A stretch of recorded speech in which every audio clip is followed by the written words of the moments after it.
Good morning, bonjour, bon matin, tansi, everybody, and welcome to the 2020 Back to Batoche virtual online meeting for this year.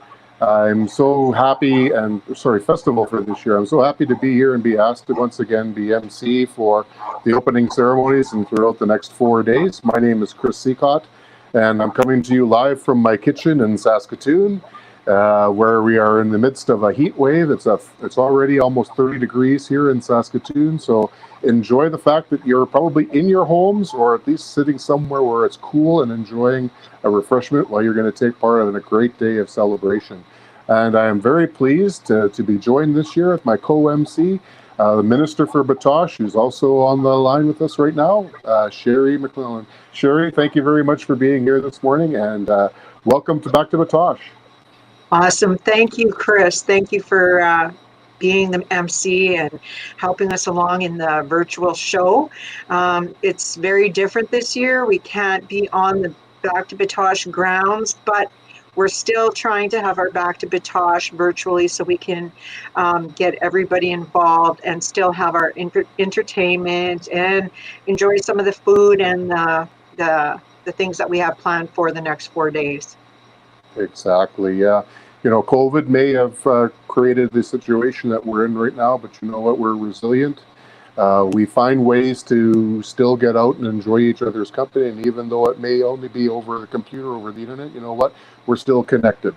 We're still going to be here, and we're still going to carry on. You know, it's like we were talking about yesterday. We had a pre-meeting before today's meeting. You know, one thing about AT, you know, we're very good at building a plane while it's in flight.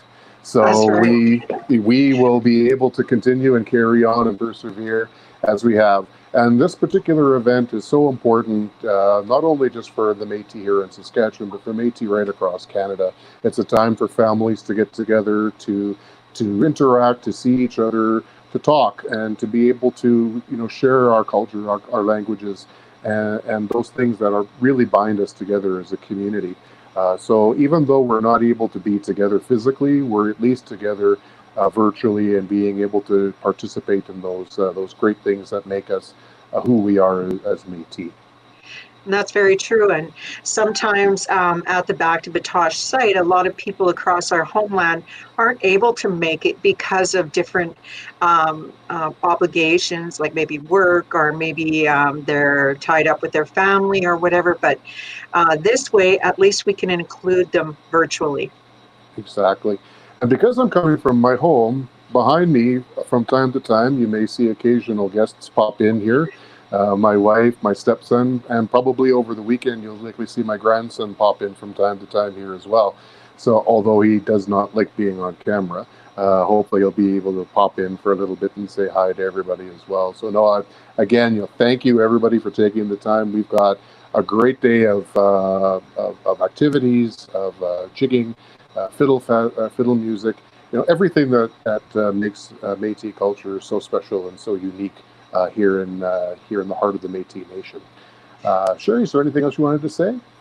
No, I'm just going to say that I'm coming to you from my office right now. Work still has to go on, and I'm the regional director for the Métis Nation of Saskatchewan in Prince Albert area. So I just want everybody in the Prince Albert and the Western Region 2 and across our homeland to tune in for the next 4 days for the wonderful entertainment and language and talking with our elders, and hopefully you'll enjoy the 4 days that we have planned for you. Yeah, I think everybody's it's just taking a look at the schedule and the entertainers that we have. It's going to be an incredible 4 days that we're going to have that in front of us here as well.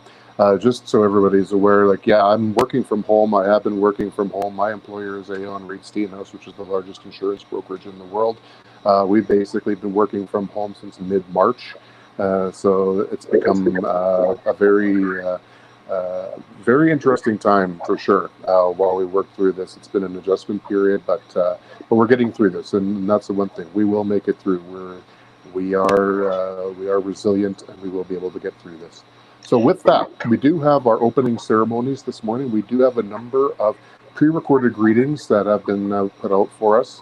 a number of dignitaries that are going to be providing greetings and saying their thanks for Métis Nation for what we've been doing, and pass their regards on to our citizens. So with that, I would like to now bring up our elder, Norm Fleury, who's going to be providing us with an opening prayer to get our day started. Thank you.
Hello, Tanshe, bonjour.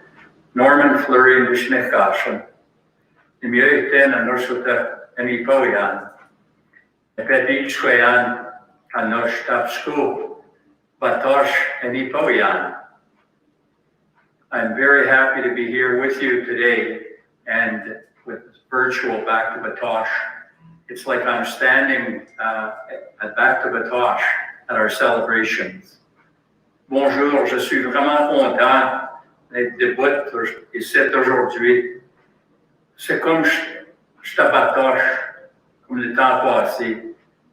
Je veux pas prier aujourd'hui à propos d'une prière, on va dire merci au bon Dieu.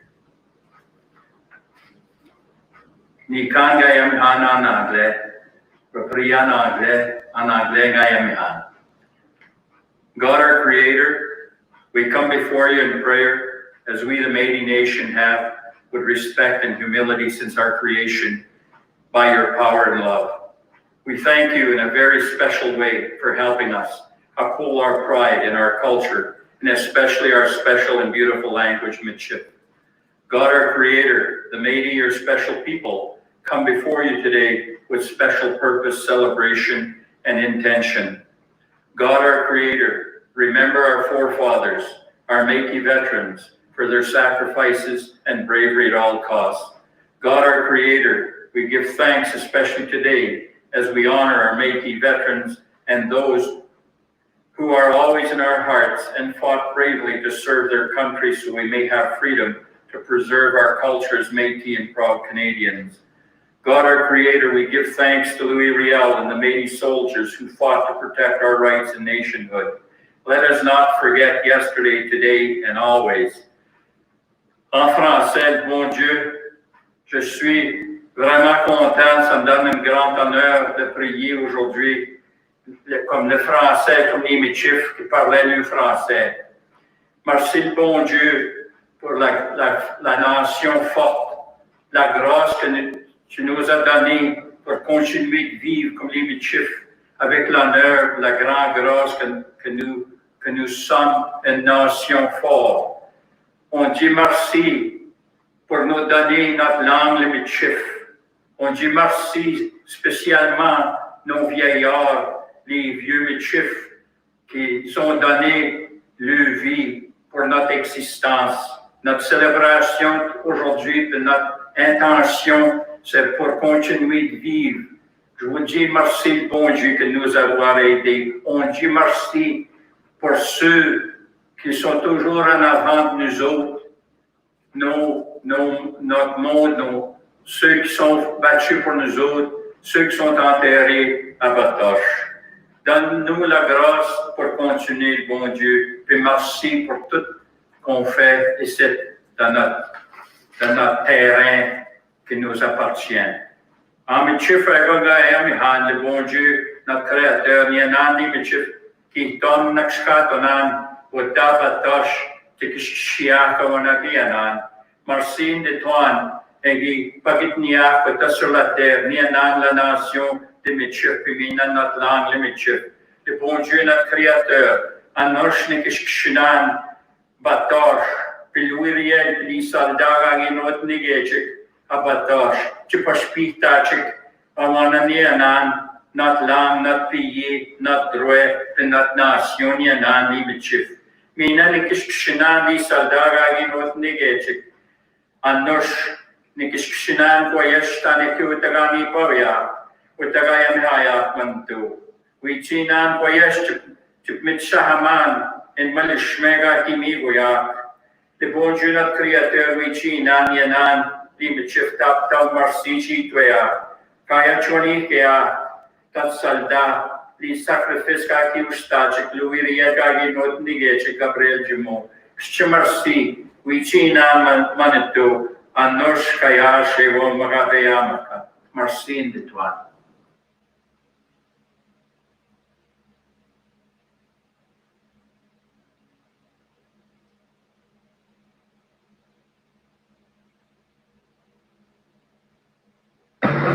Tansay sino agano sumagak tapak tabi gumuta right across Canada may tiwak. Ano suma kawi takam ga Batoche muigi we kichi tuti no some COVID-19 uche. Gusto po go virtual go we to tamak nato ki we tay takam gan. But I just wanted to say to all the folks out there listening, the Métis people and people that have been interested in Batoche for many years, that we couldn't do one live this year of COVID because of COVID-19. But we are doing a virtual one, and that'll be where people will do some jigging, some square dancing, and a lot of other things that'll be happening. So I just wanted to say a few things today in regards to the opening of Batoche virtually. And so on behalf of the Métis Nation and all citizens of Saskatchewan, we welcome viewers from across Canada to be able to enjoy Batoche in a different way. Thank you very much.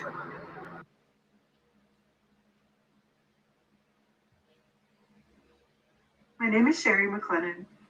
I'm the Minister of Batoche for the Métis Nation of Saskatchewan. I'd like to take this opportunity to welcome everyone across the homeland to the first ever virtual Back to Batoche Days. For the past 50 years, Métis people have gathered on the Métis traditional land of Batoche to commemorate the 1885 resistance. The third week in July is known to the Métis people for the Back to Batoche Days celebrations.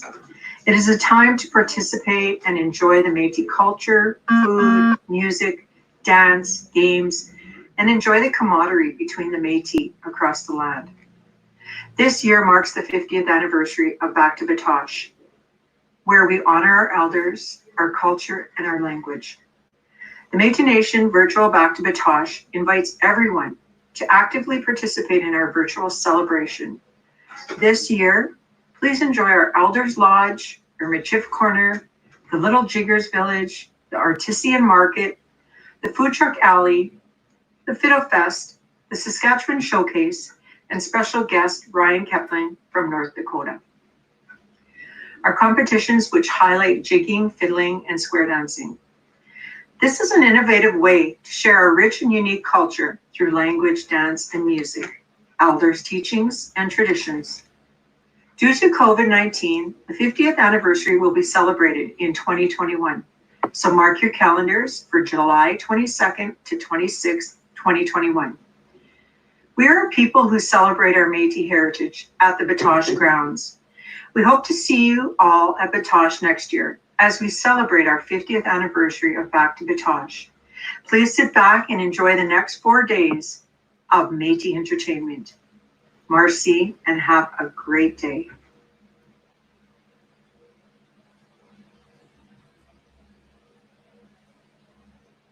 Greetings from Mr. and Mrs. Batoche, Ken and Louise Peterson. Welcome to the virtual Back to Batoche 2020. It is unfortunate this cannot happen in person. However, we would like to welcome all those on this event via virtual. Special thank you to the persons who nominated us as Mr. and Mrs. Batoche. We are greatly honored and with great hope we can be back to Batoche in 2021. Once again, thank you, and make sure you watch backtobatochedays.ca via virtual.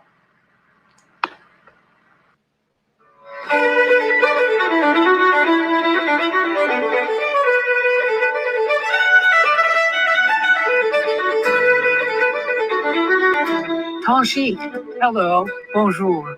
I'm joining you from the traditional and treaty territory of the Anishinaabe people, now known as the Chippewa Tribe Council, comprised of Beausoleil First Nation, the Rama First Nation, and Georgina Island First Nation, as well as the traditional territory of the Huron-Wendat and the historic homeland of the Métis, who arrived here from Drummond Island after the War of 1812. I honor all the homelands and traditional communities from where you are participating virtually this evening. It has been an honor for me to join you in the past to honor the sacrifices made at Batoche 135 years ago and to celebrate the bright future your ancestors fought for. I've had the honor to paddle to Batoche with your youth, join in your celebrations and the meaningful conversations as you shared with us your delicious cooking, especially the bannock. I remember fondly the tea and homemade pies at Maria Campbell's at Gabriel Crossing and her wise words.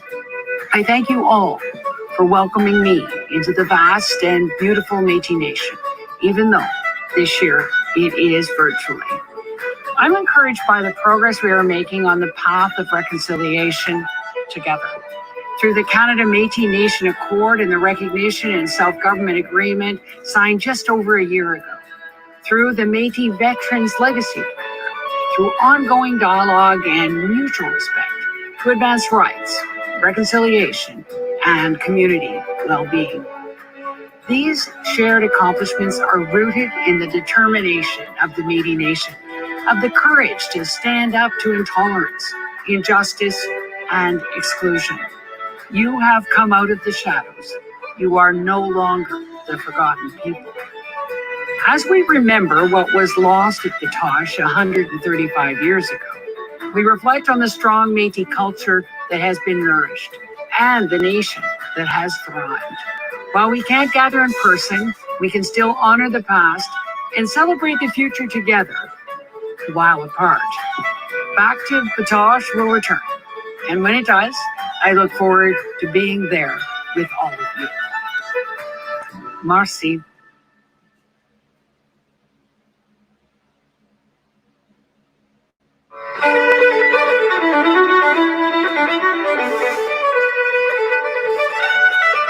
Banshee Kiowa, Batoche Chita Limichif, dans les temps de Louis Réel et Gabriel Dumont, Canut Niquet, pour les enfants, puis les droits, puis la nation, qui appelle Tanush Kishukshinan, Utakianan, Tiginan.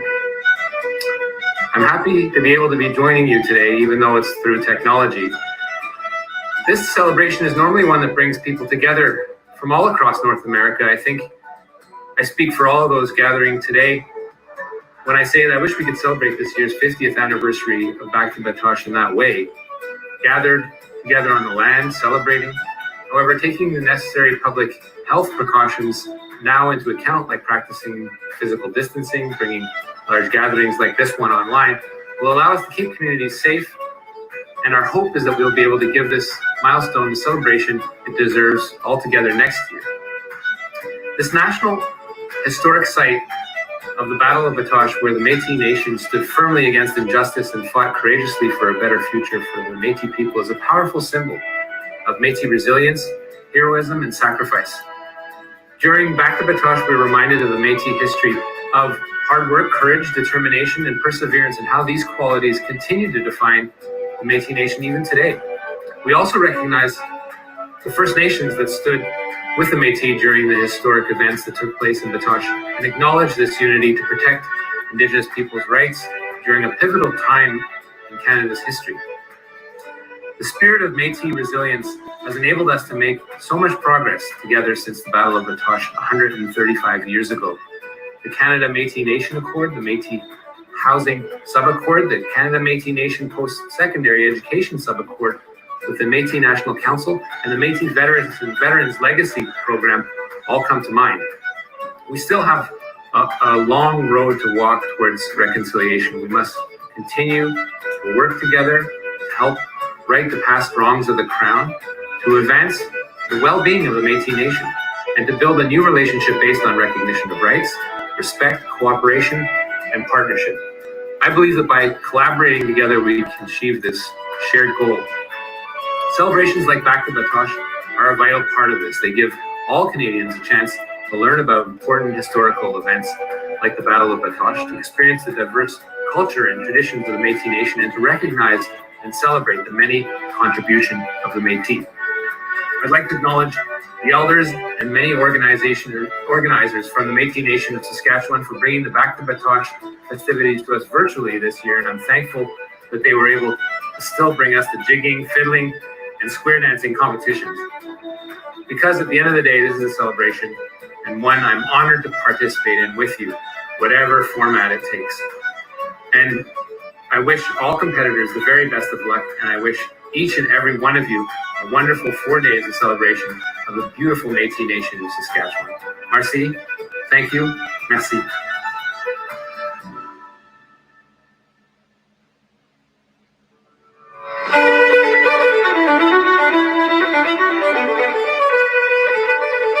Kanzi, bonjour, hello.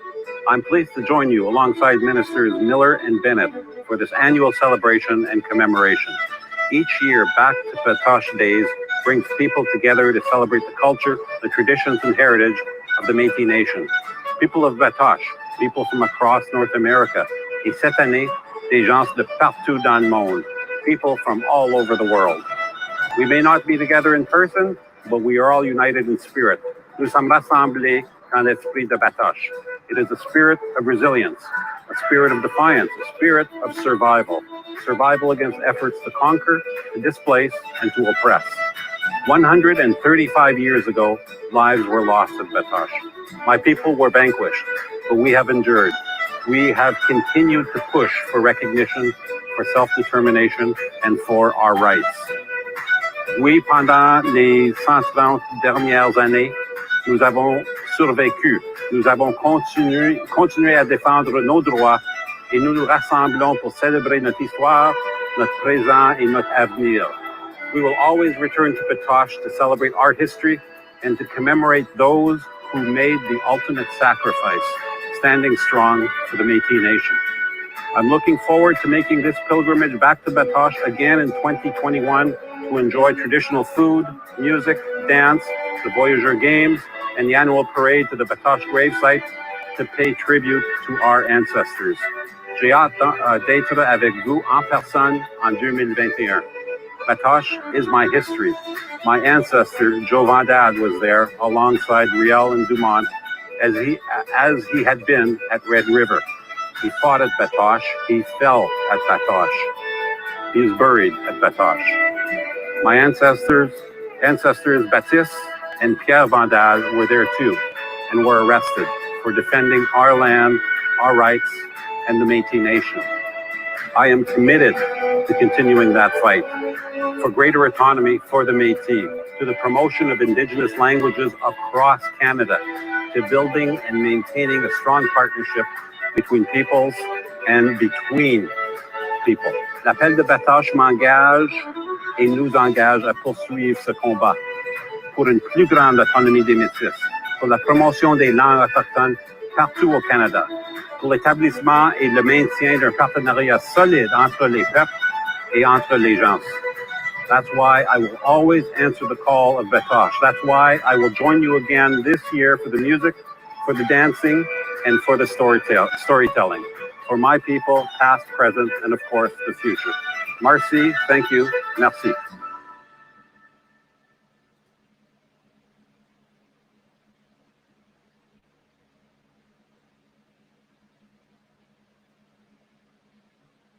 Hello, bonjour.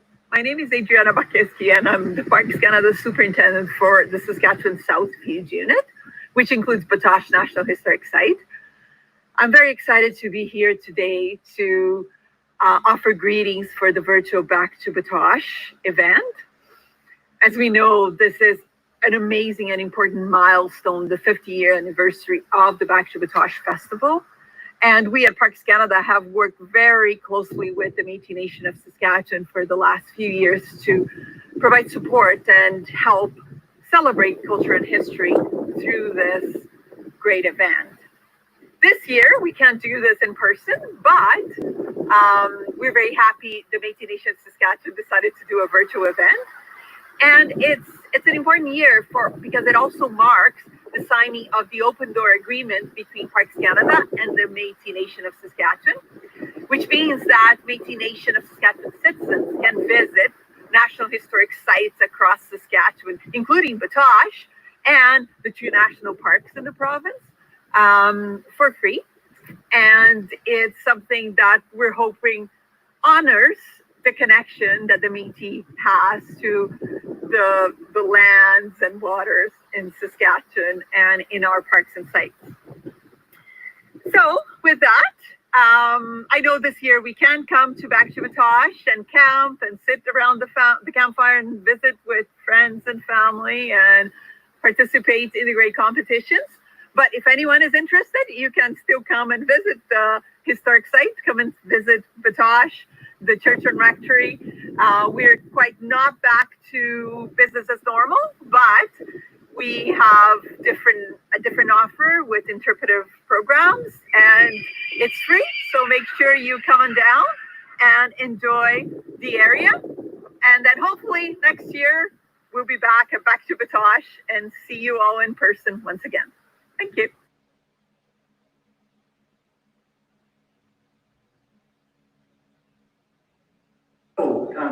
Bonjour. Norman Fleury de Schneekashen, en met Chifnia, en met Chif Beachswan, Pilang Lega Beachswan, to me in France and Beachswan. Welcome back to Batoche. Technology via virtual connection is how we're reaching out with each other today. As we continue building our Métis Nation by celebrating through storytelling, music, dance, food, and listening to our elders' stories. As we think back of how we celebrate Back to Batoche, let us put our minds together and our hearts as we move forward. And it's great to be here with you. I welcome you with my open heart and mind, and with my family and your families as we continue celebrating together. And as we learn all these things that we are, and especially most importantly, when we celebrate by speaking our Michif language and those other languages that we know and that we use every day. As we continue reaching to other cultures in Canada, as we have always in our celebrations of Back to Batoche, we continue teaching and we all learn together as we make a better place for all of us, a safe place, a healthy place. As we celebrate today, we're reaching out with each other, even though we are encountered by a pandemic, we're still resilient as a Métis Nation, and we continue being that strong nation. So have fun as we continue celebrating together. Merci de toi, with any boyanos. Tom Tapsco, Batoche, and Boyaka with a shaky way of kicking out Kanan. Itaranaga Mokani, Kanitso, Kakioga, Mamoichi Toya, Kakiugatoya, Ita Kagapeshik, Evita Kakiugatochik. Les vieilles, les vieux mots de bichouettes, les enfants du chèque, à Wanawiawal, les histoires, Kayashmanaga, qui pêche Matsia, et Wanamakstioma, Back to Batoche, Kagishia, et Tagakiwea, et Takasoksia, Topinitonan, Metone Chikikea, Atagain Bakoma, Kanakskama, Koma, Suin, Magakia, Soksinan. Simulcantaya, Mamo Mulcantaya, et on veut toujours célébrer la nation des Michif. Les Michif, nous autres, qu'on parle notre français, le bon Dieu que nous a donné. Nous célébrons à Batoche, mais aujourd'hui, on célèbre ensemble dans la technologie qu'on a aujourd'hui. Mais on n'oublie pas que nous sommes tous les Michif. Puis nous sommes contents avec nos chansons pour célébrer avec nos enfants et nos petits-fils. Bienvenue à Batoche comme on célèbre aujourd'hui. Je suis content que vous êtes tous ici. Je vous donne le remerciement, je vous donne la main. Merci beaucoup.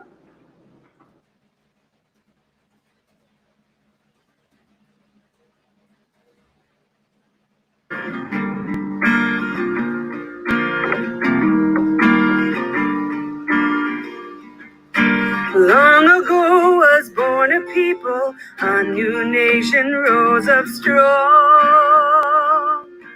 Years of trials and tribulations placed us here where we belong. With the past as motivation, all our dreams can be fulfilled. If we're true to our traditions, what a future we will build. We are proud to be Métis, watch our nation rise again. Never more forgotten people, we're the true Canadian.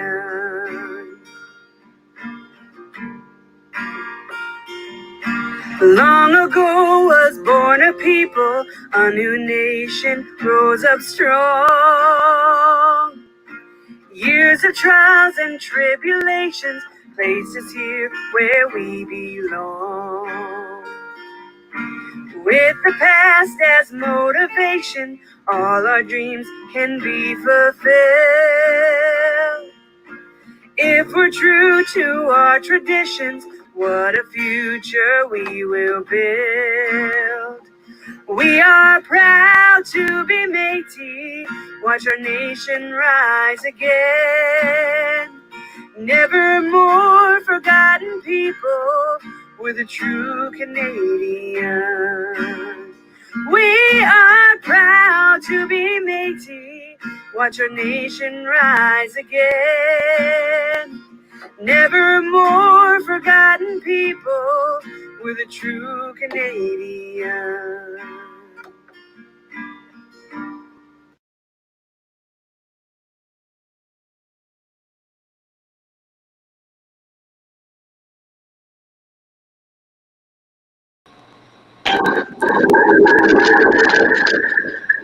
That was great. Wow, that was great. Yes.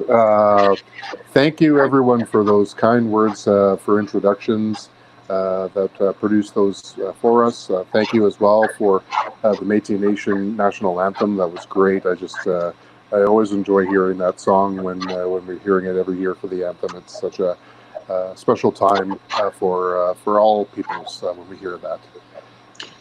For sure, the words sure echo in our hearts for that, and I just sing along as Amanda was singing. Amanda is from the Duck Lake, originally from the Duck Lake area, so she has sung many songs, and Kiefer too. So Kiefer just learned that song yesterday to help Amanda out, so that was awesome. Thank you very much, guys. Wow, very good. Yeah, and coming from a house full of musicians, one right behind me right now. You may recognize Corey Standing, by the way, everybody. Corey, along with his dad Curtis, is the co-host of the Indigenous Radio Show, which broadcasts weekly, well, actually 2 times a week now, Wednesdays and Sundays, via Facebook Live. So Corey's making himself a cup of coffee right now. As I mentioned, you're probably going to see a few people popping in and out as we go through the day here. Before we get going on with our next section, I did want to point out, thank you so very much to Canadian Geographic for their assistance in being able to actually put this virtual festival on this year. Without their assistance, I don't think we would have been able to put this particular festival on by way of a virtual platform this year. And as well, of course, with the Métis Nation of Saskatchewan for their ongoing support of the Back to Batoche Days as well. So thank you very much to both organizations for your ability to step up and allow us to continue these celebrations as we're moving forward. Absolutely.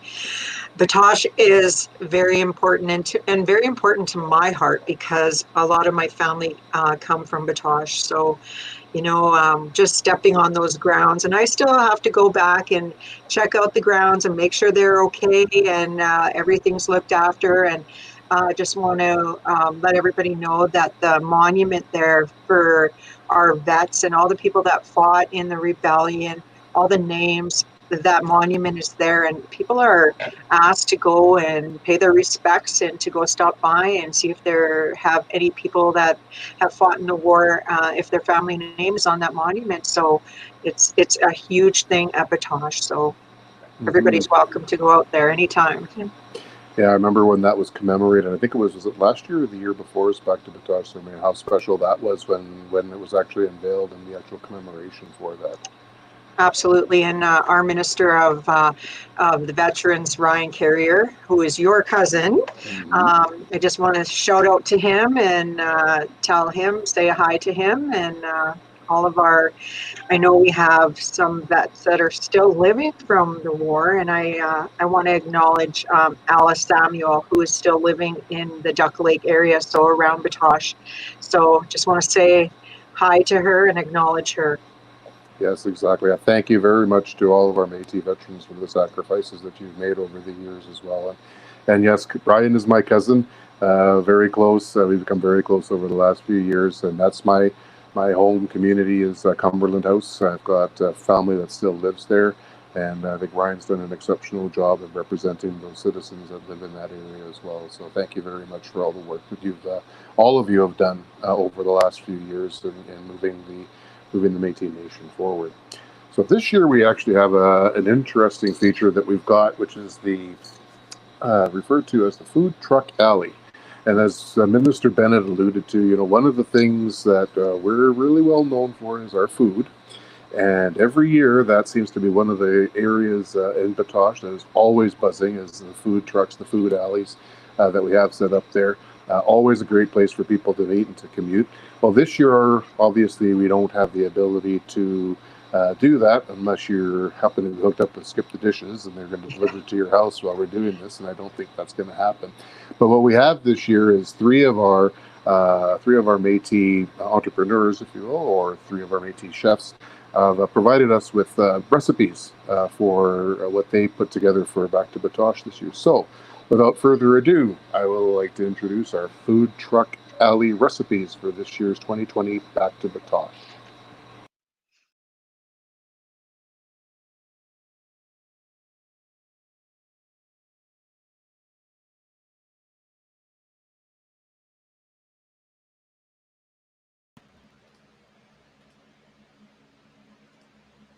Lily from Cumberland House. Today we're making bannock. Here's what you need. Flour, water, baking powder, salt, and oil. You need your spoons and your fork and your measuring cup.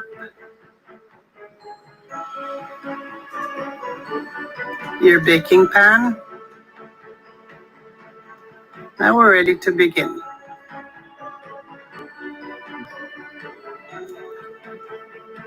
Put in 8 cups of flour into a bowl. That's 8 cups. About a teaspoon of salt, using the palm of your hand for measurement.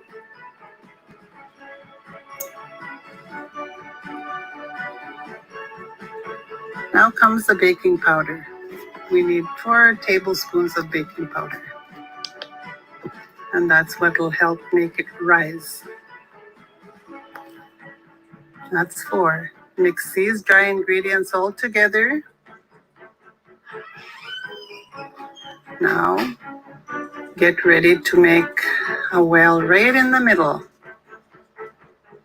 This is where the oil and the flour are going to go. The oil and the water are going in. About 6 to 7 cups of water. And then oil to the count of 10. 1, 2, 3, 4, 5, 6, 7, 8, 9, 10. Oil will make it soft. Now you're ready to mix it.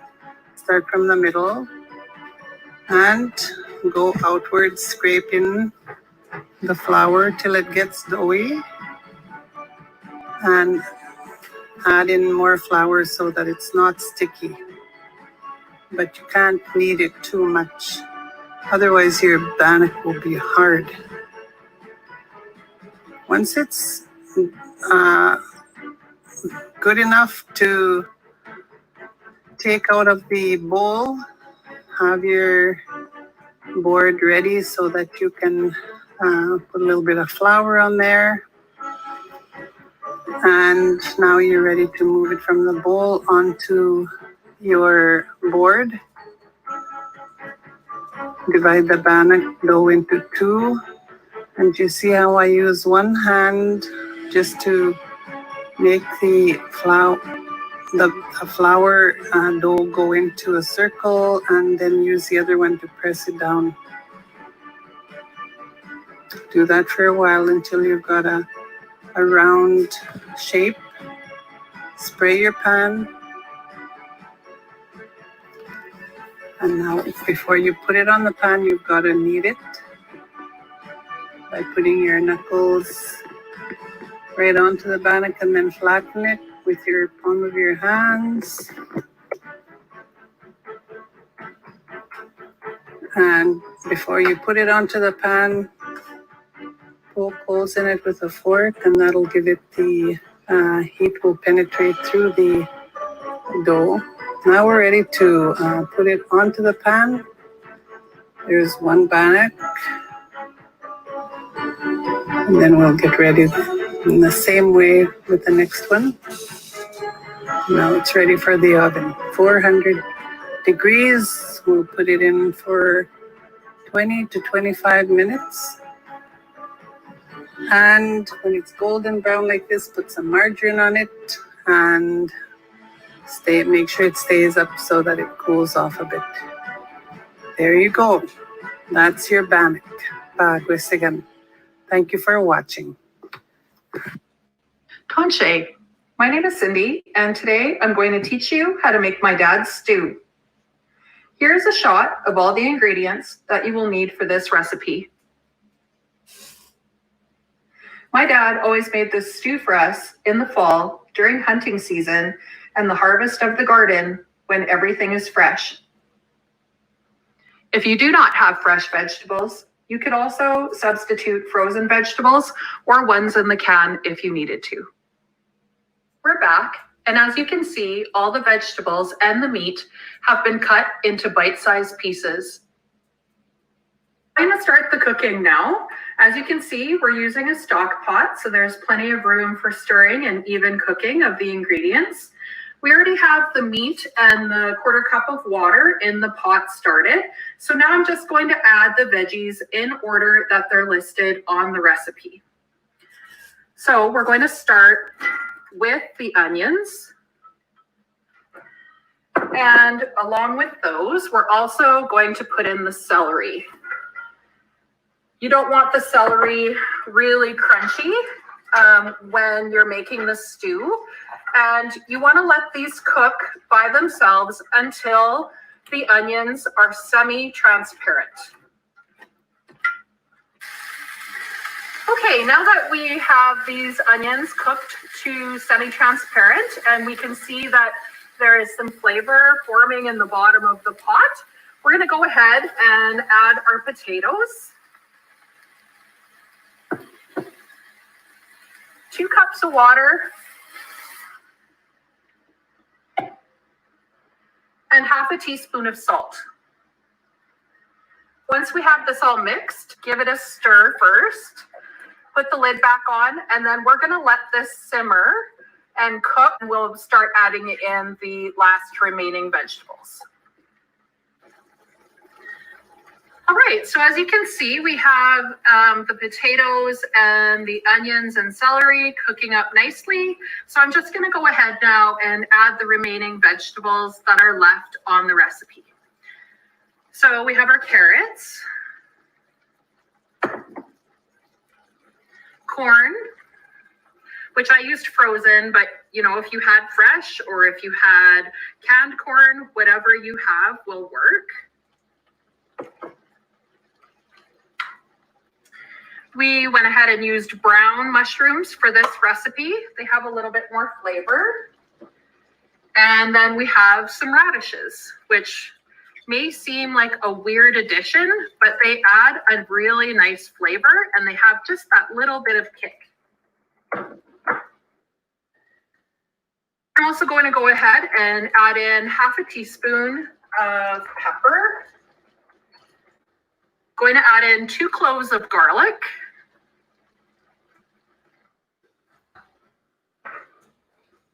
And 2 bay leaves. I'm going to give this a stir and I'm going to see how it looks.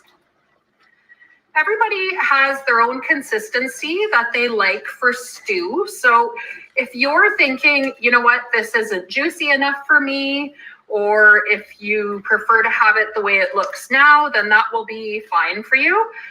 But as I'm looking at this, I realize that there isn't going to be a lot of juice, which is going to make kind of like a gravy-ish broth.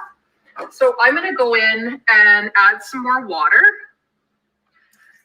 Working with venison as well, you have to realize that it's not going to generate a lot of fat since it's a really lean meat. And so now that I've added in this other water, I'm seeing that I'm liking the consistency because I would rather have it hearty than really watery. I suppose if you were feeding more people, you could add in some more water and it would make it, you know, a little bit less hearty and a little bit thinner, but it would definitely go farther that way. All right, so now we're on to the last part, and that is using Bisto to thicken our stew, which you can see is bubbling nicely. So I have about 1 cup of water here, but that isn't how much water I would use. This is cold water, so it doesn't react with the Bisto until you add it to the stew. So now I'm just gonna go and stir this really well. It's gonna feel kind of chunky in the bottom, but the more that you stir it, the more that it's going to mix and just become like a water consistency, pardon me. Okay, so we'll give this a stir. Once we pour this in, it should thicken fairly quickly. So you're gonna wanna turn the heat down also once you notice that it's starting to thicken. So I just kind of go ahead, pour it all the way around the pot. You can see that it quits bubbling as rapidly as it did before. And so now let's take my ladle and start giving it a stir here to thicken up. And you can see that it just absorbs the water and it works with the juices and the broth in the stew to thicken up nicely. If you wanted at this point, you could add in different spices. If you like it spicy, you could put in some hot sauce. Perhaps you wanted a little bit tomatoey, kind of like a hamburger soup type of broth. You could add in diced tomatoes. However, I have a son that doesn't like tomatoes, so we're not going to do that. But once I give it a stir here, then you're going to be able to see how thick it is. And this is a matter of opinion or preference. So I'm just going to take the spoon here and see. So it's still a little bit watery, but as I let it simmer now for, I don't know, probably another 20 minutes, then it's going to gradually thicken. But you have to make sure that you're stirring it often and that you've turned that heat right down to minimum. Otherwise, it's going to burn and stick to the bottom of the pot. And that's not really fun after you've put all this work in to make this recipe up until this point. So I also am going to attach the recipe to this post so that if you're interested in making it, you can go ahead and make this for your family to enjoy, just like we have been for years and years. Okay, thank you so much. Have a good day.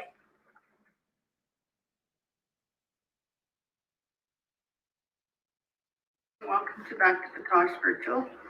I was invited to present 3 recipes and also to make them. So I'm going to start with boulettes. This was a tradition that the Métis always served on New Year's Day, and it was a big seller in Batoche. So I start with hamburger, ground beef, pound or 2 pounds, whatever you want, and you mix it. And I never put anything in there but salt and pepper. So I mix it. Then I add onions. I chop up my onions fine in case somebody doesn't like onions this way. And I add a little bit of flour. I don't add anything else. And then I mix it all together.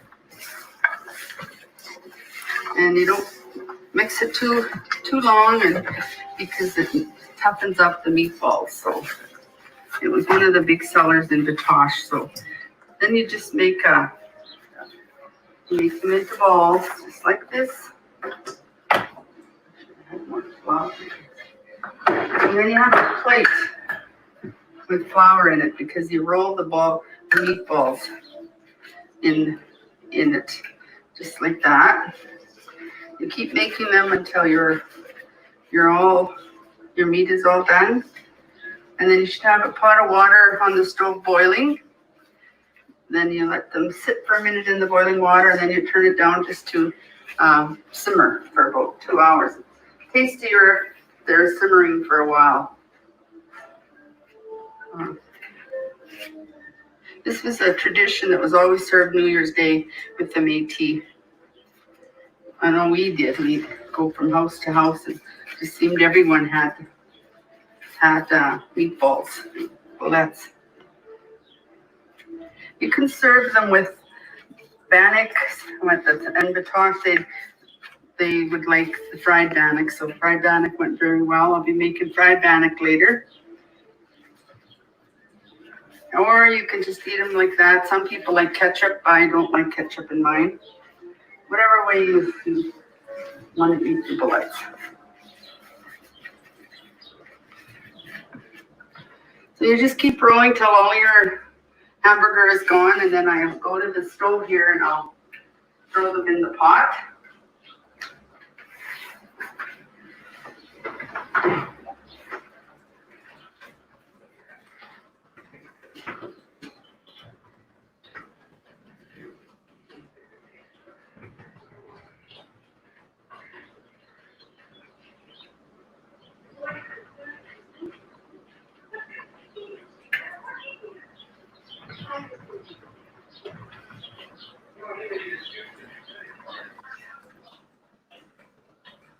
have a pot of water boiling. I just added some kind of broth. You can add some if you want or not.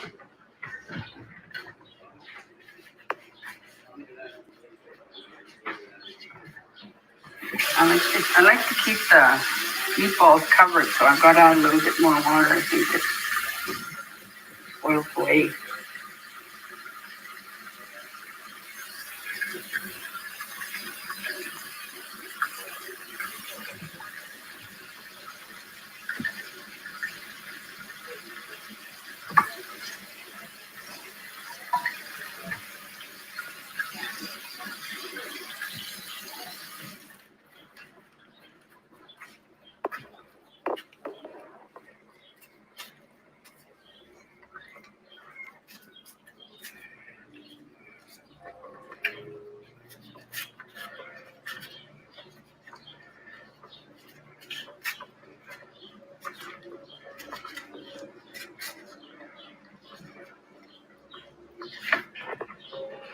I'm going to add a little bit of hot water because it boils away.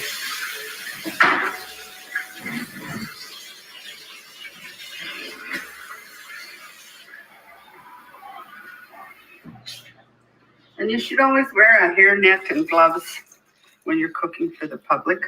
At home, I'll sometimes wear gloves, but I don't wear a hairnet. But when you're cooking for other people, you should always make sure you have gloves on and a hairnet. Hairnet. That's it. I'll save this to make a roux.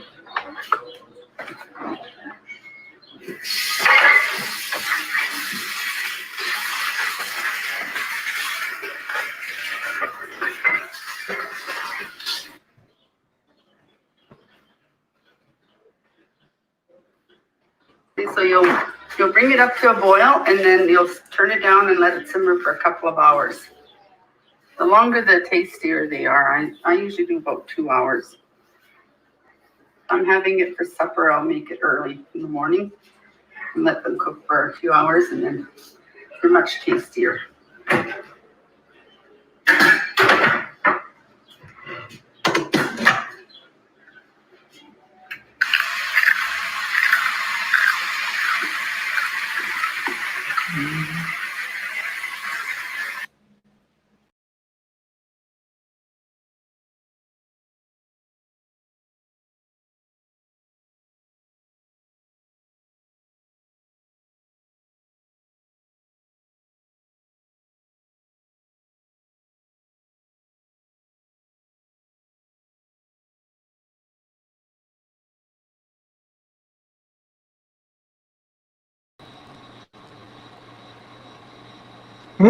I'm hungry. It's dinner time. Yeah, I know. It's like May's recipes are amazing. If you've been in Saskatoon over the last however many years during the Folk Fest celebrations, which unfortunately this year are also canceled, Saskatoon Indian Métis Friendship Center hosts the First Nations and Métis Pavilion, and May is, I believe, one of the lead chefs that puts the food out for that particular event. I've had those meatballs as part of Folk Fest. It's amazing. She does such a great job with that food, and I'm very surprised that Lily was going to give out her bannock recipe. That's one of those things that I've always seen as something that's held pretty close to the heart for a lot of people. Those special bannock recipes, and of course the stew was amazing as well. Absolutely. I make each one of those recipes, and everybody has a little bit of a twist to it, depending on era or depending on family home, traditions, right? So it's all similar, but yet everybody has a little bit of a twist, right? Even That's right. Even of the turning of the bowls when they're doing the, what do you call that? The kneading of the bannock. Sorry. Yes. Yeah. I'll defer to you on that. I'm not much of a cook. I don't pretend to be much of a cook. I enjoy eating, so I'm part of the second half of the equation. I'm not much You're of the first taster. half of it. Yeah, I'm the official taster guy. Yeah. So no, thanks for that. While we've got a minute here, I did want to. I've got a couple of people that have sent me some texts and inbox messages. Just wanted to give a little bit of a shout out. So if you do If you do want to send us a little bit of a note, either myself or Sherry, feel free to, and we'll pass it along. So one that I've got here is from my friend Lester Gardner. Lester I've known for many, many years. We were in Army cadets together in Flin Flon, the 2328 Royal Canadian Army Cadet Corps in Flin Flon when it was at the time there. So just wanted to say hello to the Gardner families of Denair Beach, Creighton, and the Flin Flon area. So thanks for popping in and saying hi. Of course, we've got our families that are all watching it right now as well. So, I'm glad to see that we do have a few people that are watching this this telecast, this virtual presentation as we're going along. Absolutely. But just on that note, after we had the food and we got to experience the food and making us hungry, so after we eat and everything, we need to do a little bit of exercise. So I have a little joke here for you, Chris. Oh, lovely. Yeah. What kind of exercise do lazy people do? I have no idea, nor am I going to guess. Diddly squats. That's a good one. Those are the kind I do. Nice. Yeah. That's almost a dad joke, by the way. Almost. Yeah. No, that was a good one. Yeah. I thought so.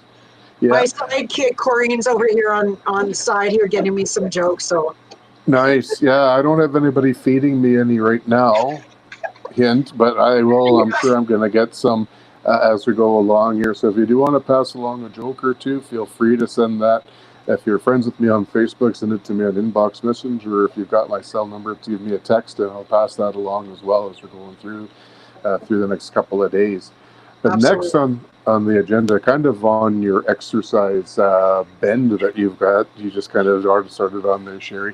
We've got something that's also always a very popular event that happens with the Back to Batoche ceremonies, which is obviously the Voyageur days. This is something that Métis were well known for historically, was as the guides along the river paths as we were helping fur traders move forward. And these games came out of those activities as part of the fur trade and some of the more traditional, even the Scottish type events like you'll see with the log tossing. That's more almost like a caber toss, if you will. So we do have, I believe it's Clarissa Burns from the Prince Albert area, former Queen Trapper, if I'm not mistaken, that's going to be providing us with an introduction to this year's Voyageur Games. So take it away, Vanessa. Clarissa. Sorry. Clarissa.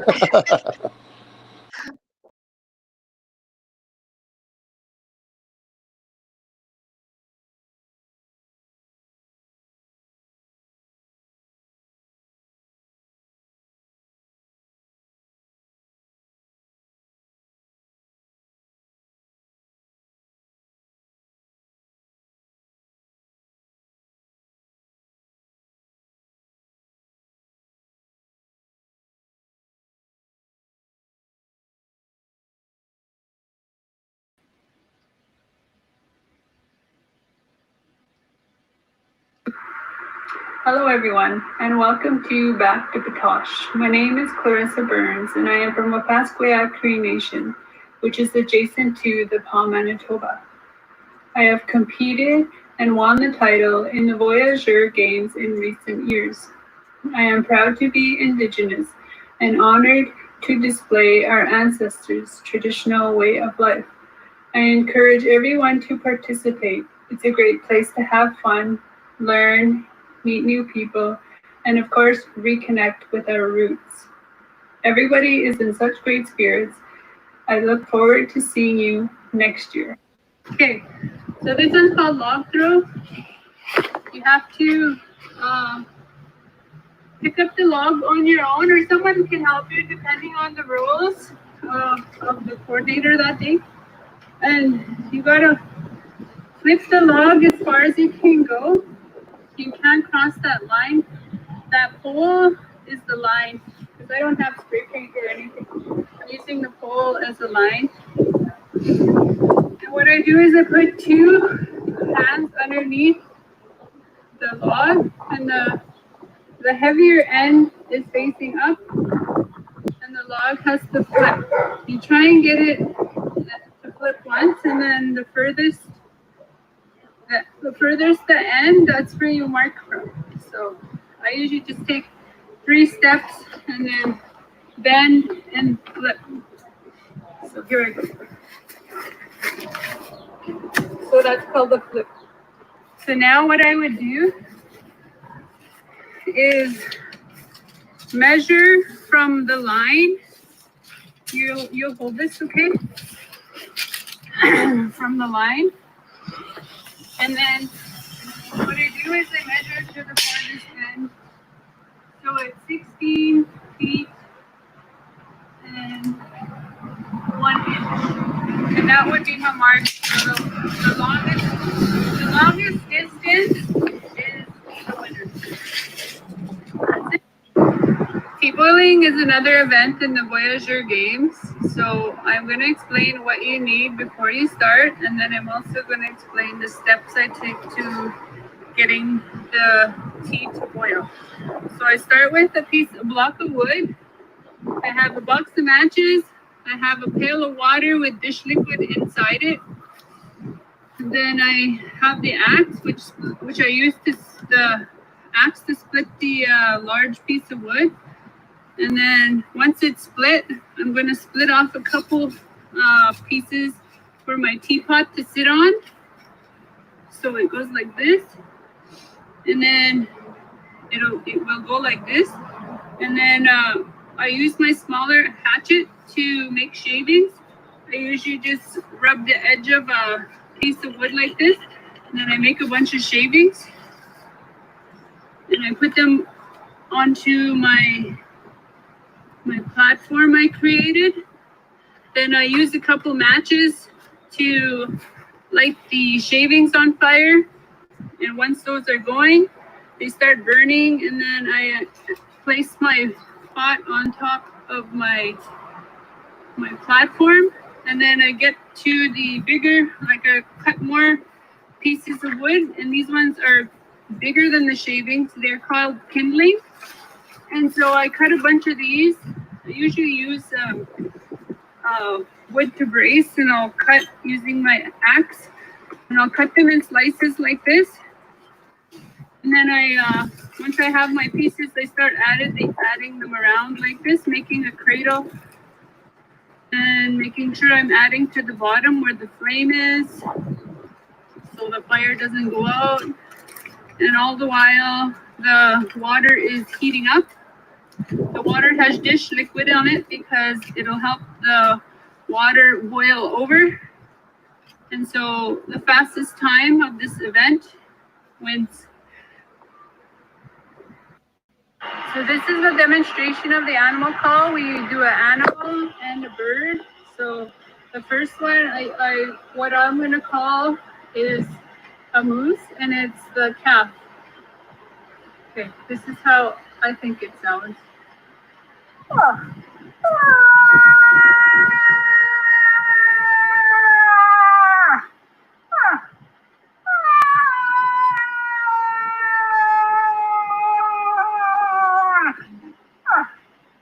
And then the next one, we have to choose a bird of our choice, and I usually do the goose call. So this is the goose call. It's the spring arrival.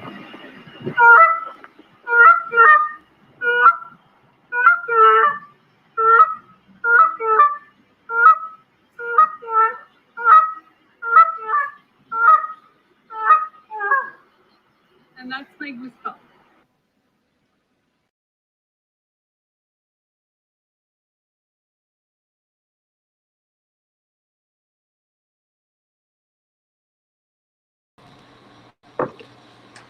Wow. Yeah. She's good. She's really good. Yeah.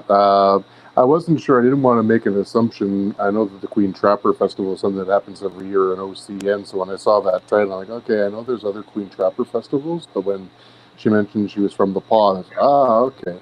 And I grew up in Flin Flon, which is about an hour-ish north of the Paw. So very familiar with that festival and what goes on there every year. But it's just amazing to see the abilities that people have and how those traditions are continuing on to this day.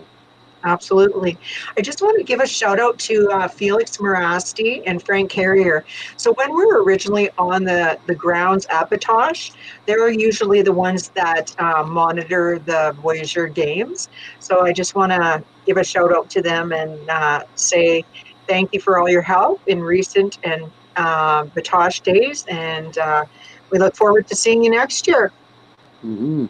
Yeah, and that's the key thing, you know. As much as it's nice to be able to do this virtually, it certainly would be much better, obviously, to see everybody in person and be out there to be participating in these events. And I'm very grateful and thankful that we're able to do this virtually this year, but so looking forward to being out in 2021. You know, we've got to put the celebration that would have been tied in this year with the 50th anniversary, but that'll be carrying on next year, and it'll be great. I know it's just going to be simply amazing. It'll be a great year. You know, there's so many things that I enjoy about going out to Batoche as well. The rodeo is always something that I enjoy as well.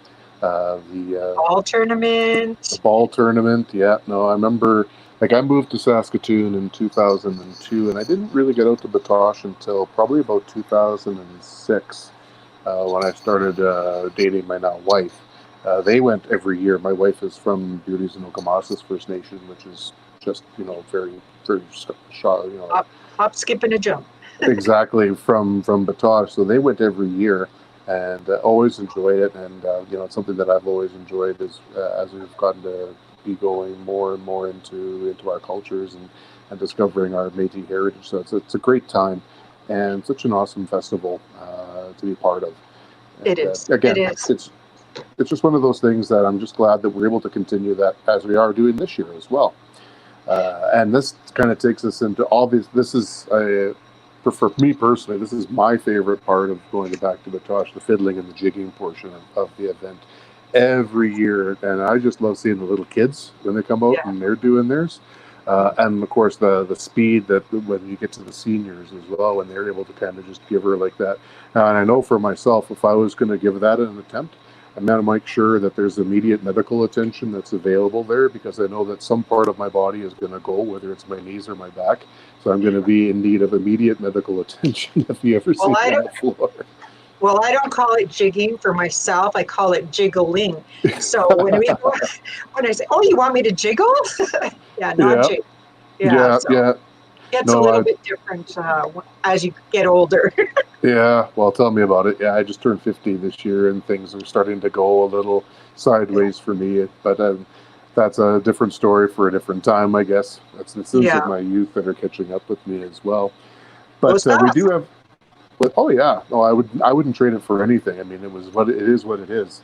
So, but you know, as I mentioned, we do now have, but I think it's probably one of the keys, the highlights, if you will, of Back to Batoche, which is our jigging competition. So we actually have the jigging senior competition, which will be coming up right away. We've also got the fiddling senior, and then following that, we've also will come back to us, and then we'll wrap up the day with something for the kids that the kids are going to hopefully enjoy. So, Sherry, is there anything else you wanted to add before we throw it back to the jigging and fiddling?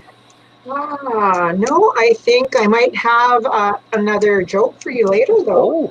Oh, okay. Yeah. Well, when you come back after the jigging and fiddling, we'll have another one of Sherry's jokes for us. All right. Thank you. Right on. We'll see you in a few minutes. You bet.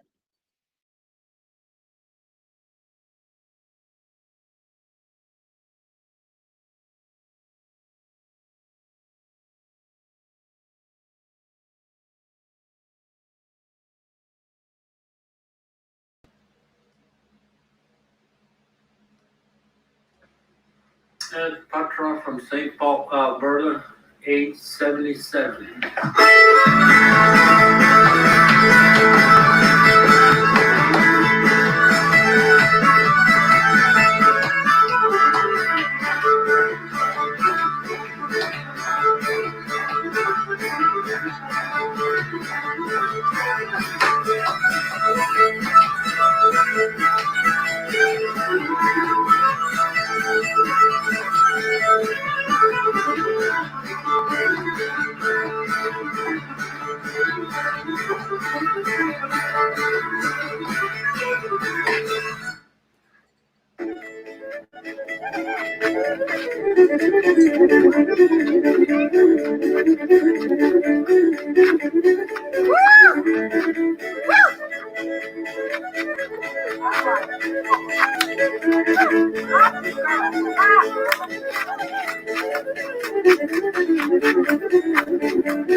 My name is Ed Petrov, St. Paul, 77 years old. I'm going to play West Fiddling Waltz, Murray River Jig, and St. Lawrence Reel.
Either there or. And we are back.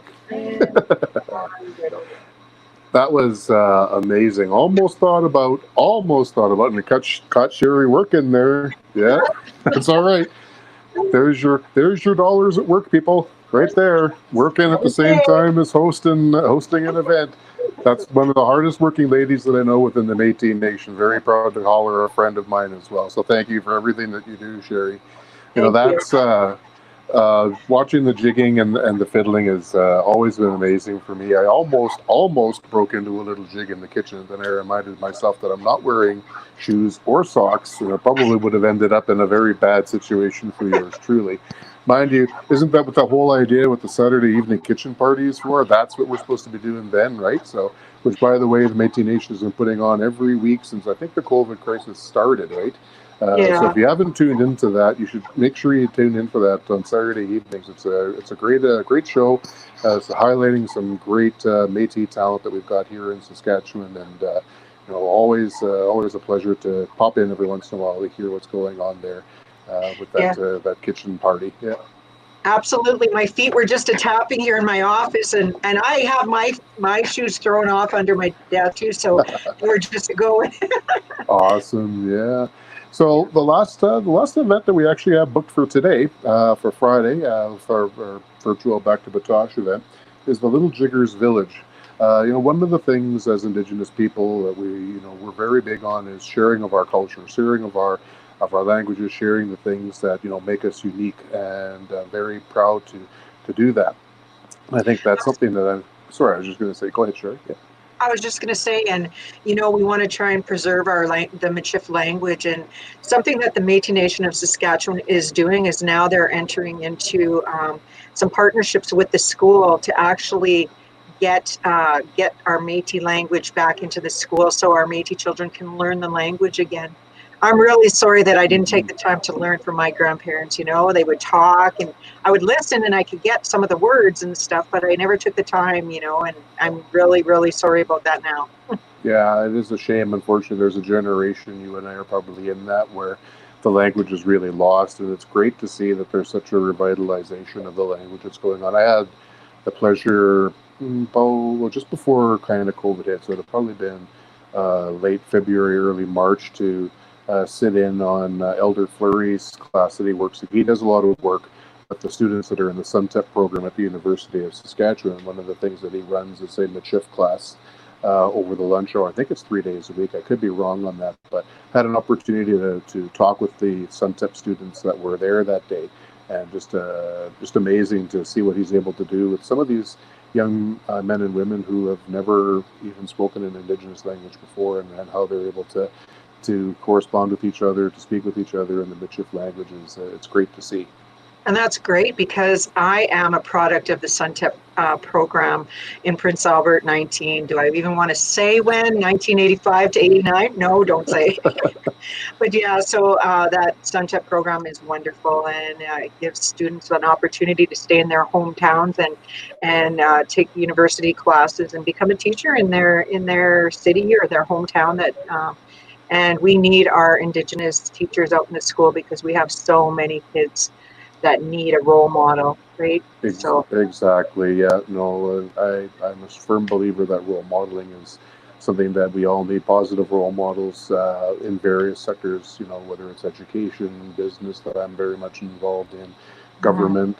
We have to make sure that we're doing those duties for our youth. It's for the next generation, even the generation to come. Like, I've got grandchildren now, and I want to make sure that I'm doing what I can to make sure that their lives are going to be better as well.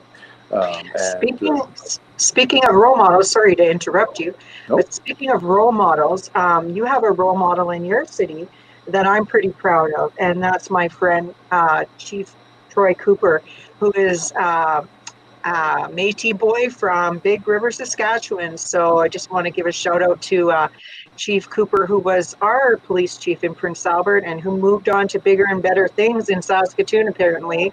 He left us over here. So just want to shout out to another role model who basically was a great hockey coach, lacrosse, and is an awesome role model in the Métis world.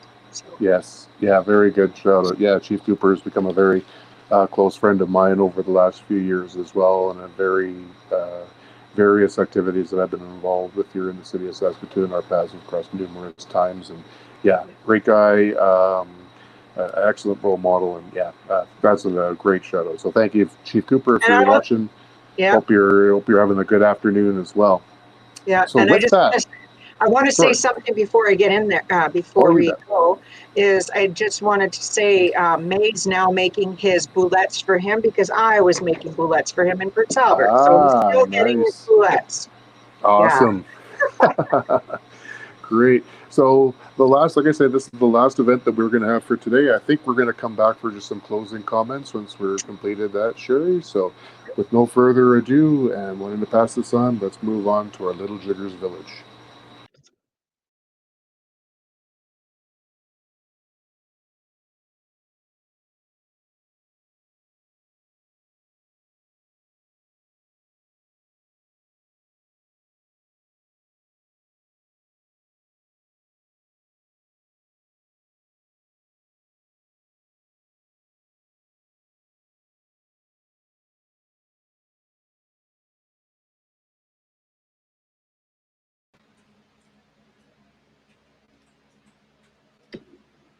Bomatang boys and girls. My name is Penny Condon. I'm a Métis teacher born and raised here in Saskatchewan.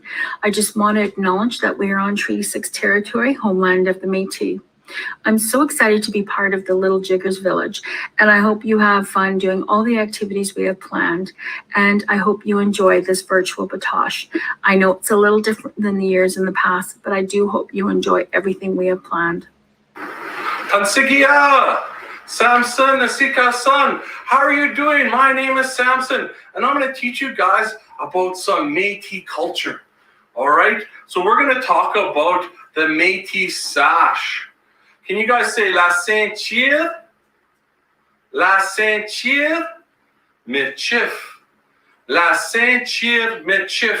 That means the Métis sash. All right? And I have a bunch of different colors over here. Métis sashes, Kayas, long time ago, helped identify different families. We have a cool pink one, and I believe this one is for breast cancer. This is a Métis sash for breast cancer. We have a really big, very cool red one here, all right? This is a very large sash. We also have different colors, like we said. And this one's a black, a lot of black in this one, to remember the not so good times that happened to the Métis. Wasn't always fun, all right? And this one is a very special sash. This is a sash that L'École St. Michael School, all the kids there, they picked this sash to be our very own sash at St. Michael's School in Saskatoon. So why did we wear sashes?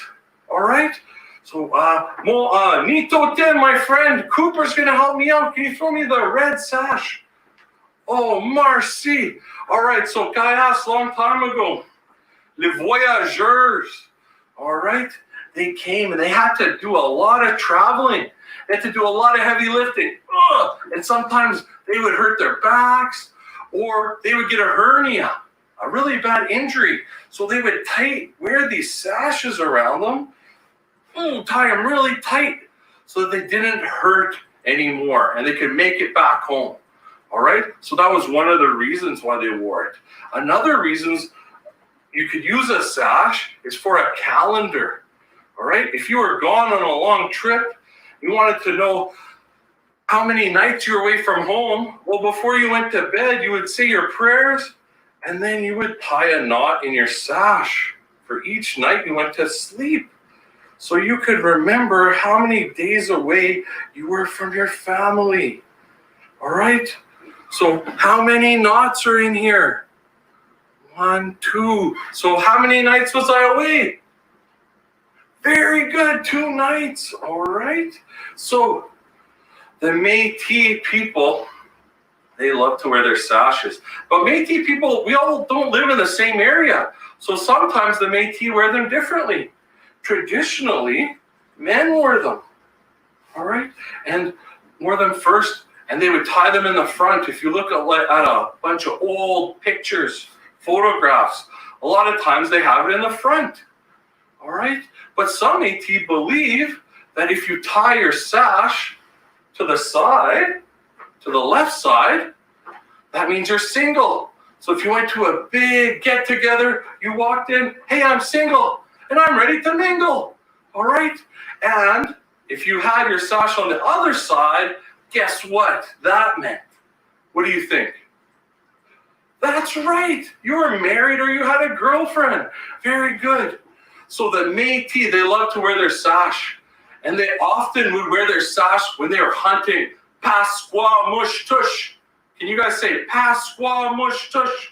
That's a buffalo, all right? We see a giant buffalo there. And they would shoot the buffalo, and often, to mark that that was their buffalo, they would take off their sash and throw it next to that animal. Okay, but buffalo hunting, it wasn't easy. It was dangerous. And sometimes you need to use your sash for another reason.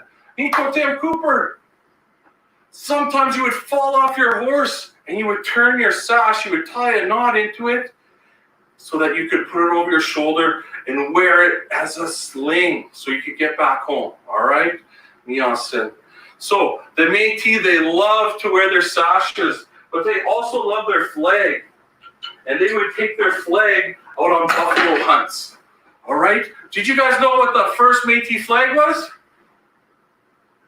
The blue one? Oh, that's a good guess. The very first one was actually red and white. And it was given to the Métis by the Northwest Company. They gave it to Cuthbert Grant, one of the Métis' first heroes. All right? And the Métis love their flag. They would take it on buffalo hunting. But they love the Northwest Company, and they had a lot of blue in their crest.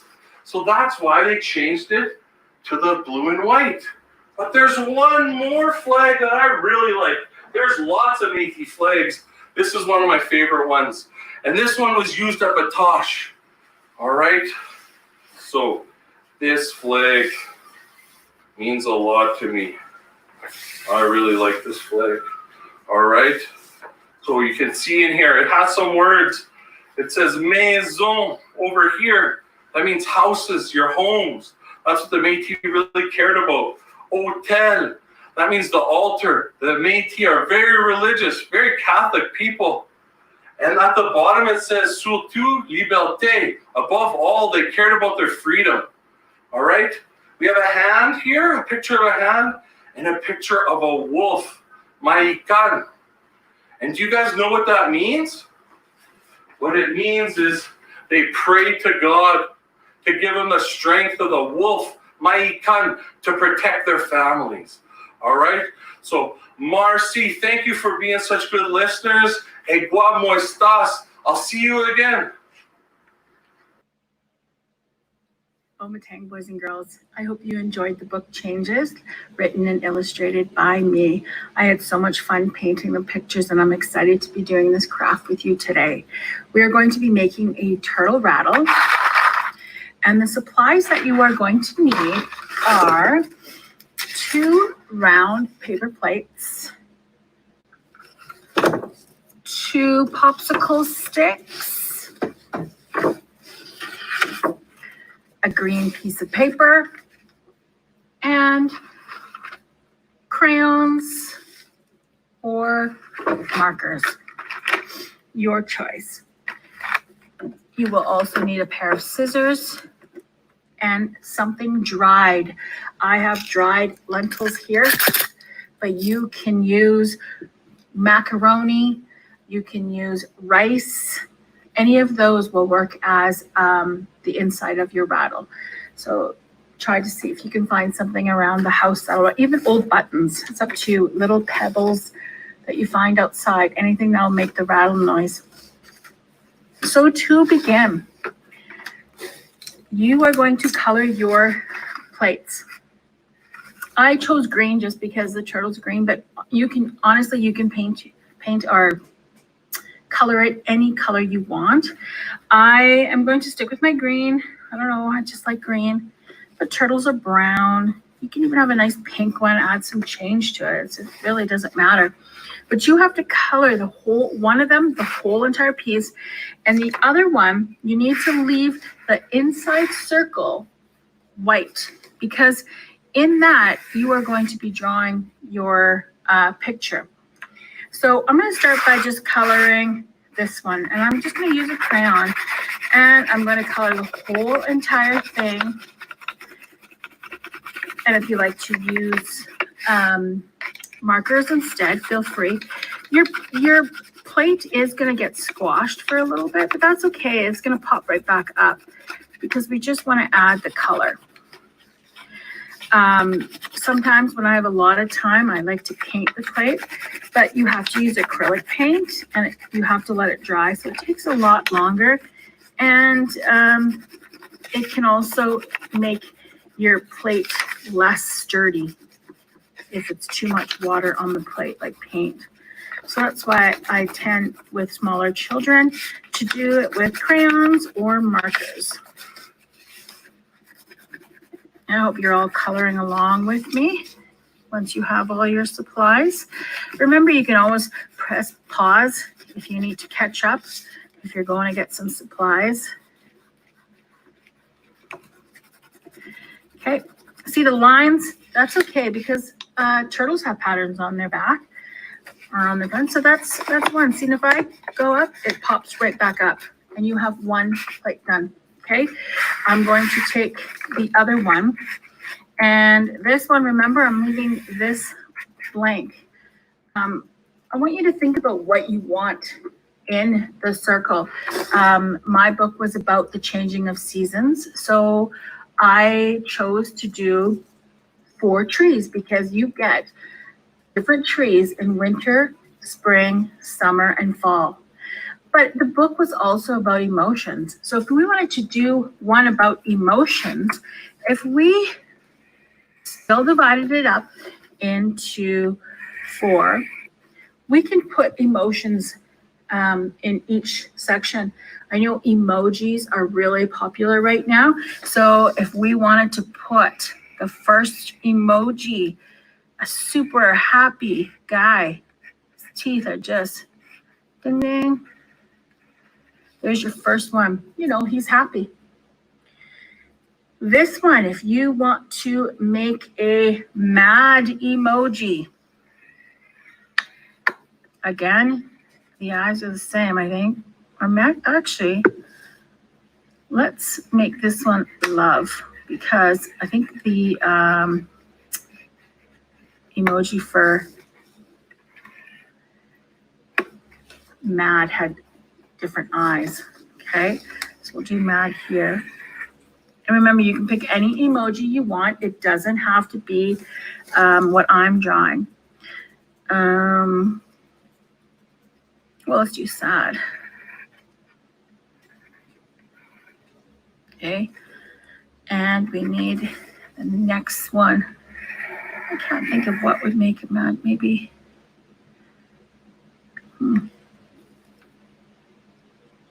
Straight across.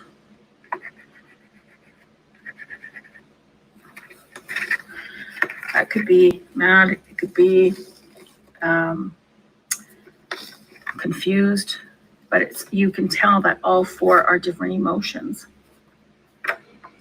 So now I'm going to continue to color around. And because I did that in pencil, I can always change my mind if I don't like the way it looks.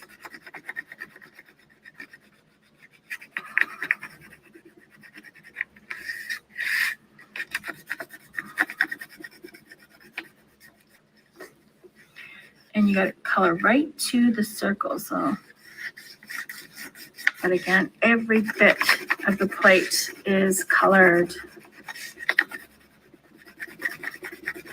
I know I'm kind of going fast. And I like to make sure that every bit of my plate is colored. I don't want to see any white pieces. So when we even color our emotions, you got to think of a background, because I don't want to see any white besides the white that you can't cover because it's indented in the plate, giving you a pattern. It's a texture. You have to come up with the backgrounds for the other. Okay, so the plate is also getting squashed again, but again, it doesn't matter because you can pop it back up. Okay, so there's my second plate. So when you think of colors with emotions, well, we know the first one, he's happy, and we're going to make him yellow because he's sunshine. Sunshine is happy. I think of yellow as a happy little color. Okay. Mad, I think of red, very red, like angry. Most people, when they get mad, they get this is almost pink. I thought it was red. Oh, well. They get red in the face when they're angry. When you are sad, I think of blue. Very sad when you're blue. That's why people say you've got the blues, because you're feeling down. So we're going to color this guy blue. And remember, you could still choose to do the trees. The difference in the trees is winter has no leaves. Summer has lots of leaves. Autumn has colorful leaves. And spring has green leaves starting to bud on the trees. So that's the difference. With these loved ones, we know that for sure the eyes are going to be this bright red because they're hearts. And we can choose any color. I think I'm going to choose I like yellow, but I'll choose a lighter yellow. Bright yellow. All right, so there's my 4 emotions. But we need to see it more. So what I'm going to do is I'm going to outline it with a black marker if you have. And I want to make sure that they see the teeth.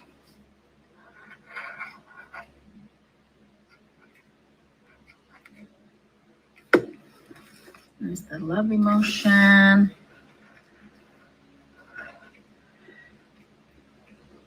And this one's the angry one.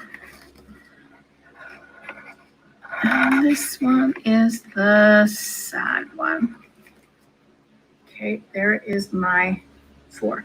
But like I said, I don't like to leave any white. So let's color the backgrounds. And I think I'm going to get a nice purple, and I'm going to put purple on the back of this one. So I color it all in.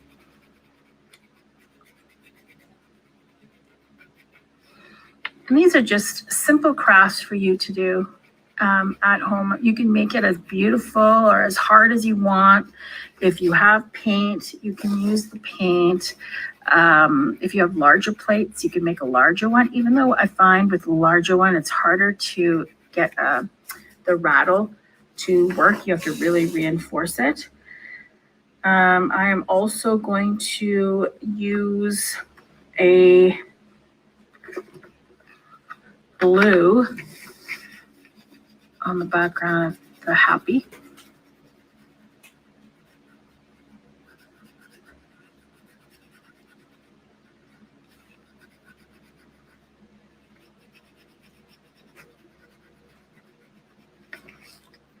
See how it's coming together. And I could orange. Oh, there's my orange. So I'm going to color the blue background orange. Nice complementary color.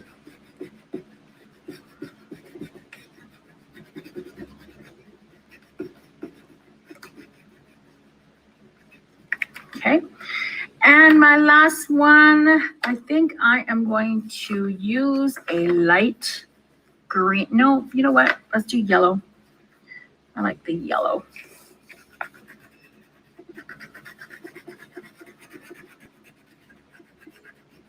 All right, there you have it. You have your 2 pieces for your turtle. Your next step is to take your green piece of paper, okay, and you are going to cut out your legs and your head. Now, I know a lot of you are going to want to draw out your head because the head almost looks like a doorknob. If you start at the bottom here and you go up, there's the neck, and you just make a round. That's the head. Okay, looks like a doorknob. You can cut that out. But I think I want the neck to be a little bit longer. So just remember to make it a little bit longer. So I'm just going to freehand, and then I'll show you what I mean. Because you have to be able to glue a bit of the neck inside. So there's my head, okay? The feet, what I like to do with the legs of the turtle is I take my piece of paper and I fold it in half because you want to have 2 of the same feet. So I'm just gonna cut, and there's the 2. Okay, I'm gonna do the same for the other legs. Folded it in half, and I'm gonna cut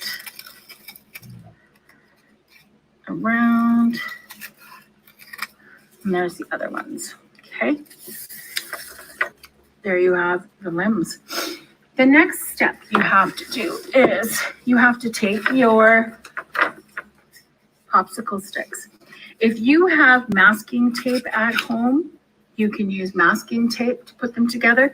But if you have a glue gun, that works even better because you're going to take the glue gun and you're going to put a small dab here, and you're going to glue these 2 to make a nice long stick.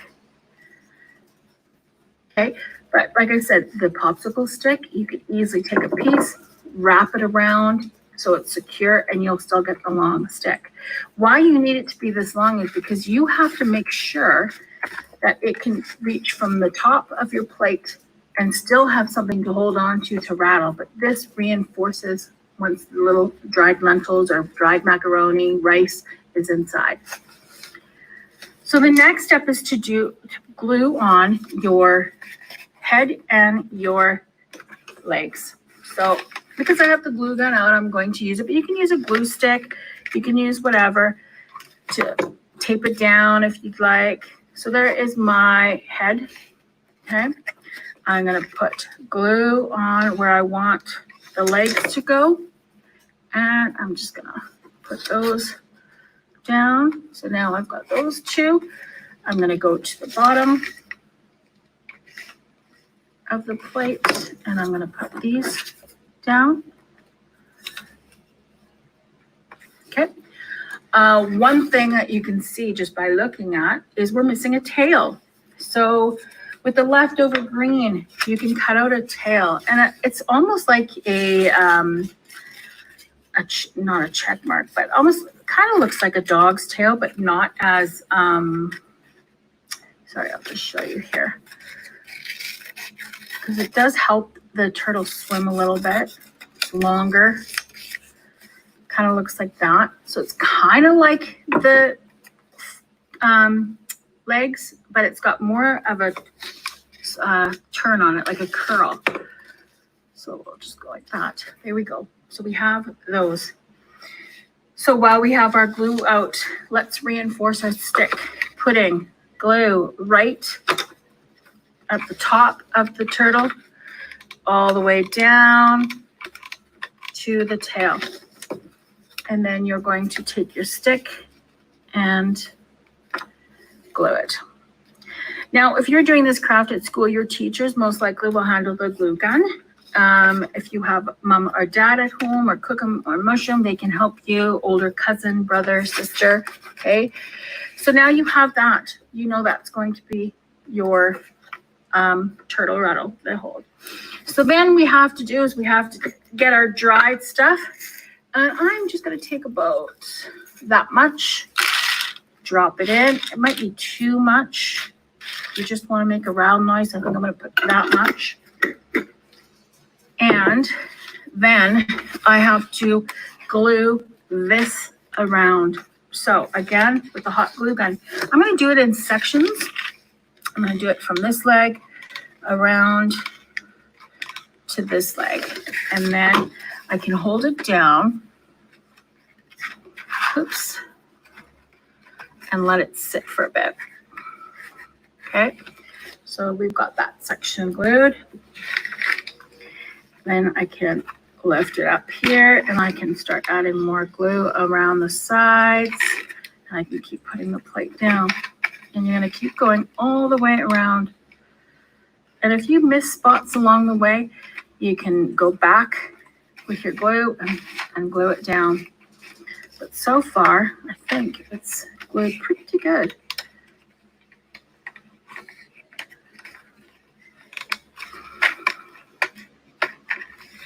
Okay, so there you have it, boys and girls, your turtle rattle. One last step, let's put some eyes on there. And make mine big dots. There we go. All right, I hope you enjoyed this craft and I look forward to seeing some of your turtle rattles. Enjoy your day, bye-bye. The Tale of Bucky Beaver and Bannock, written by Sandra Samate, illustrated by Natalie Deason.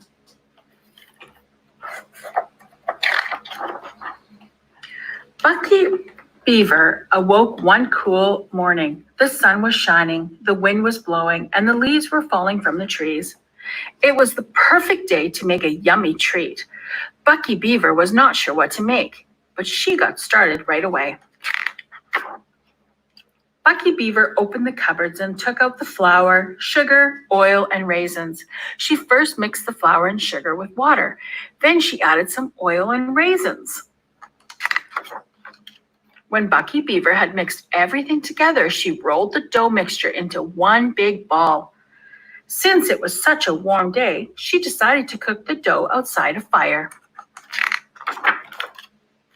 Billy Beaver was chewing on a tree nearby when he saw Bucky Beaver gathering her sticks and twigs to build a fire. Billy Beaver decided to help her. When the fire was ready, Bucky Beaver cooked the dough over the flames. When the dough was cooked, she put it on a rock to cool. While the dough was cooling, Bucky Beaver helped Billy Beaver chew down a tree for his home. Suddenly, the tree came crashing down on the dough with a loud splat. "Oh no," cried Bucky Beaver. "My cooked dough is as flat as my tail." She thought for a minute, and then she said, "We must give this new flat dough a name." Billy Beaver said, "Let's call it Bannock." Bucky Beaver liked that name, And that is the tale of how Bannock came to be.